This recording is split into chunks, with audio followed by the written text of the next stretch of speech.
Yo, Lore Power Ranking video.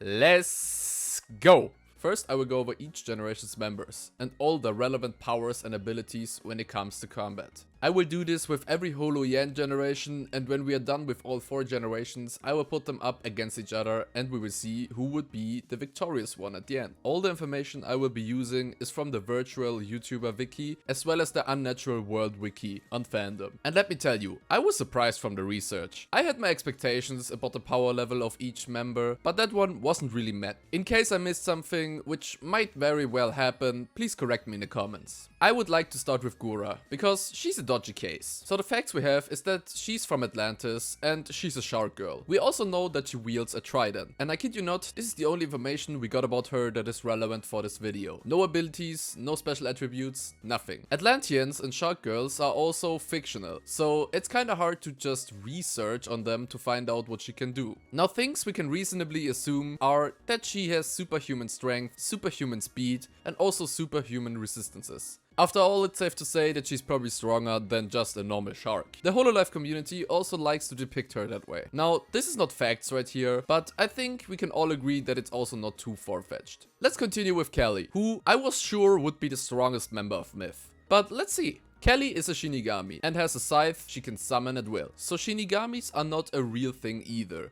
But they are not completely made up too, since they are a thing in Japanese culture, meaning we can have a look what Shinigamis are capable of. Before we get into any abilities, I'm going to have to clarify something. Kelly can't just decide when someone dies. That's not what Shinigamis do. Shinigamis exist to guide the souls of, in most cases, already dead people to the afterrealm. With that being said, Shinigamis are able to sever souls from its body by touch, but they're limited in a way that they can't just do that to anyone, just for fun to kill them. Now what Kelly can do in combat is just leave the realm she's currently in and enter another one, which would need some otherworldly powers to counter, meaning no humans or even superhumans really have the means to significantly harm Kelly, since she can just dip to another realm. Another thing Shinigamis can apparently do is to resurrect others. They don't like doing this since Shinigamis don't mess with life and death, but they could technically do it. For a Shinigami's weaknesses, their divine weapons, magic, and life-related powers.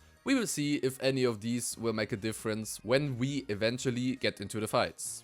Next up, let's talk about Ina real quick. So, from what I have researched, and please tell me if there's anything I missed, Ina is just a priestess. So, a normal human that found a book which allows her to control the tentacles. For the tentacles, it's kinda hard to find out what they could potentially be capable of, since real tentacles, from an ordinary octopus for example, are of course nothing significant. Now we can see Ina's tentacles, but I'll be honest, they don't really look like they could do anything otherworldly. Now I'll be fair and assume that they are quite strong, but even then they can't do more than just smack, grab and throw people. That's not bad, but compared to the other members, that's nothing they would have to worry about. And there's even the fact that Ina has to be mentally composed and needs mental coordination to control them properly. So Ina overall isn't weak, but also not really that strong. Now let's go to Kiara. And I'ma have to say, phoenixes are way stronger than I thought. There's the stuff that everyone knows about, like control over fire and the ability of rebirth, being able to regenerate and heal themselves from any wounds.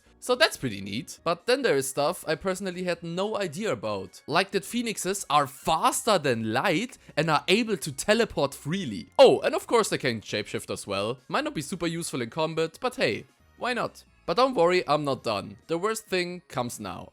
Did you guys know that phoenixes are able to control time? What? Is the creator of the Phoenix part of the Riot Games balancing team or what? Who designed this shit? This needs an immediate hotfix. So apparently they are weak to steel to the point where a single touch can already significantly harm them. But who cares? No steel is gonna touch that thing. After all, they decided to give it both beyond light speed and teleportation.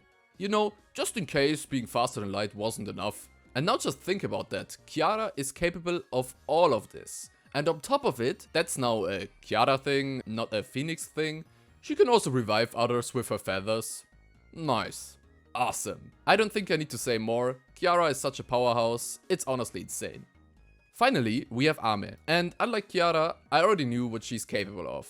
So for the most part, she's just a normal human. She's a detective, and it's widely agreed upon that she's smart. We could even go as far as calling her an intellectual genius. But let's not go that far and just say that she's far beyond average intellectually. Now Ame has that useful little clock that allows her to travel through time. And as far as I was able to find out, there are a couple of downsides to it, like headaches and eye bleeding, but there are no real restrictions that stop her from traveling wherever she wants to. This of course is not that useful when it comes to combat. She could just avoid combat by traveling away, but she can't really harm her opponents. Now, the ability of time travel is a dangerous one. And I don't want to go into all the options she has, but let's just say there's nothing that prevents her from using her high intellect to find out her opponent's birthday and where they were born, travel back in time, track them down, and then, boldly said, just kill them when they are a baby. Or even better, Ame could find out who her opponent's parents are and then travel back to prevent that they were even born in the first place. From the research I have done, there's nothing, apart from some drawbacks, that could stop Ame from doing that. With that being said, that of course only works with people that age or are born as vulnerable as humans. Alone in myth, I only can see that really work on Ina, since the whole concept of birth is a bit weird for both Callie and Kiara, and I think it's safe to say that Gura spent at least the first 100 years of her life underwater, which is somewhere where Ame probably could not get her. I think it even has been said that Gura emerged from the waters very recently as well, so yeah, Ame will be heavily dependent on the matchup she's in.